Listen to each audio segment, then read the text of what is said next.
Hello, today I'm going to teach you how to bunnyhop barspin on a BMX bike. Okay, let's get started. So, first, the unnecessary and necessary things. You don't need a tall seat to do this trick. You don't need narrow bars to do this trick, but what I would recommend is that you have gloves because most likely you will hurt your hands when you learn this trick. Now, if your left foot is forward, most likely you're going to be spinning with your left hand, and vice versa with the right foot. But this is the dominant spin, but you can learn it both ways in the future if you want to. Now, step one is to prop up your bike against the wall and pinch your seat, and just practice throwing and catching the bars just to see what it would feel like. There are two ways of throwing and catching though. This way is called the throw and catch way, where you throw with your right hand, and about where your crotch area is, that's where you're going to catch with your catching hand. First, you catch with your catching hand, then after that hand catches the bars, you put your throwing hand back on the bars. This way is a little bit harder, but a lot of people like to do it because they say it looks better. The second way is the bus driver. As you can see here, you keep your throwing hand on the bar the whole time. It's a little bit easier, so if you want to learn bar spins like that, you'll probably learn them faster.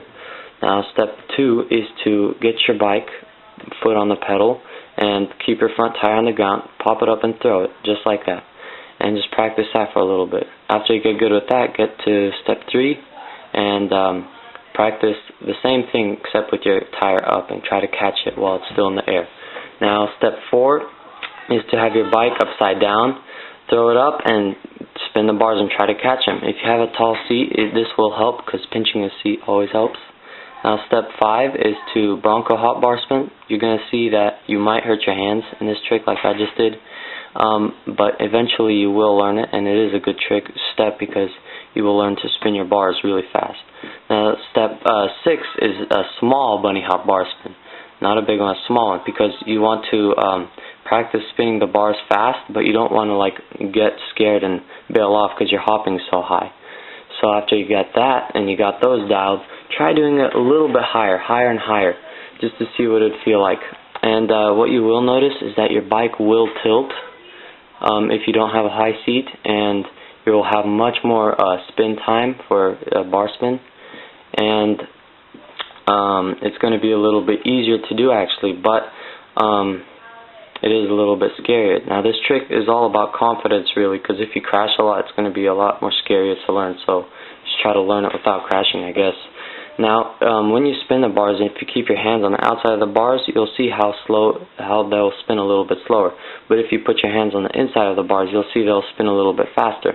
What I like to do actually is, with my index finger, just flick it. As you can see here, it's a lot less effort to make the bar spin fast, and it's just easier for me to do a bar spin with, I guess.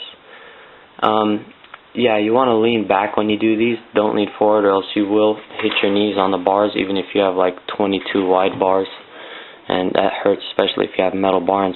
Now, with my trampoline bike here, you can see how pinching the seat is pretty important, because in the next clip you'll see my bike doesn't tilt at all because I pinched the seat. But I can do it left hand and right hand, but it looks a little funny left hand.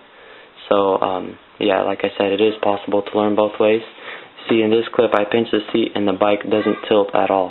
So high seats pretty much stabilize you and help you be more confident, I guess, with catching the bars, because they're not going to be all off to the side and all that.